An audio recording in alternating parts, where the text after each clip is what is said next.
can't impress, I got a lot of problems, has yesterday been a disaster, we're looking forward to a better day. There's sort of a checklist of things, and you tick off, and finally at the end of the day you get a feeling of what is the mood of the organization.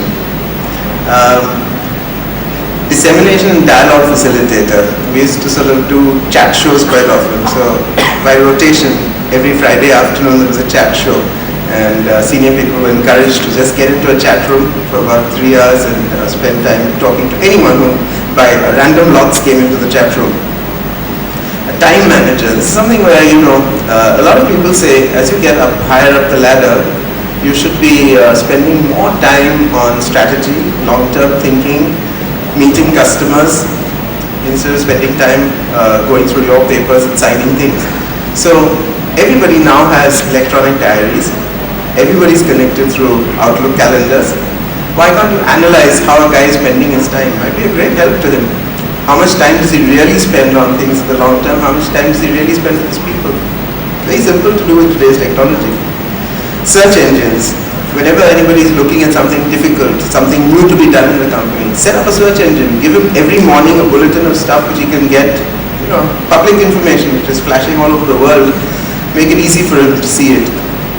Knowledge management architecture. We've sort of used autonomy in Tata Chemicals, but I'm sure, today with the power of technology, the way it's advancing, there'll be more and more powerful tools you can use in knowledge management and actually dissemination of knowledge within an organization. The virtual office, we talked about H1N1, people unable to come to work. Can a guy just sit at home and do everything he does in the office? Why can't he access everything he accesses from his house? Have your security safeguards. But if he can do it, it's a tremendous offering you can put today. And another fantastic offering I found in some companies, I think Procter & Gamble started, is the Open Innovation Platform. You have a problem to solve, just put it on a net, let 10 people write it and say this is the way this problem can be solved. Very easy to build, simple technology, simple technique, but it sometimes has fantastic results. Open innovation. Anybody you know in Procter & Gamble, they'll explain how it works. Okay, thanks very much. Good evening. I realize this is the last session of the day. It has been fairly a long day. I know you have been taxed enough, so I'll make my presentation brief. Just got the 4 slides. It's just some of my ideas that I put across. I may not strictly go by the presentation, but I'll pick up some ideas from here. Now, Umi is very nicely carried through the presentation, giving various kinds of qualities that a CIO should have.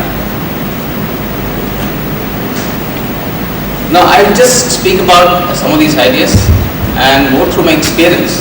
It's not for me to disseminate any knowledge at this stage. Some of the experiences that I've had dealing with the C-level executives and also with the board is something that we need to take some steps ourselves. The point is, first of all, you got to be proactive. For instance, in one of the organizations, when I discovered that the previous CIO, I did not build bridges to these functional level executives. It was, I went around and met various functional heads and asked them what are their expectations of IT. Now this proved to be a winner. They saw for the first time that a CIO is coming across and asking, what do you want? Rather than the other way around, they used to demand and CIO used to deliver. Now the other thing is often spoken about, that we need to understand business. Now, what really happened, for instance, I was in an automotive company, and from there I moved to a chemical organization. Then I went back to automotive parts and automotive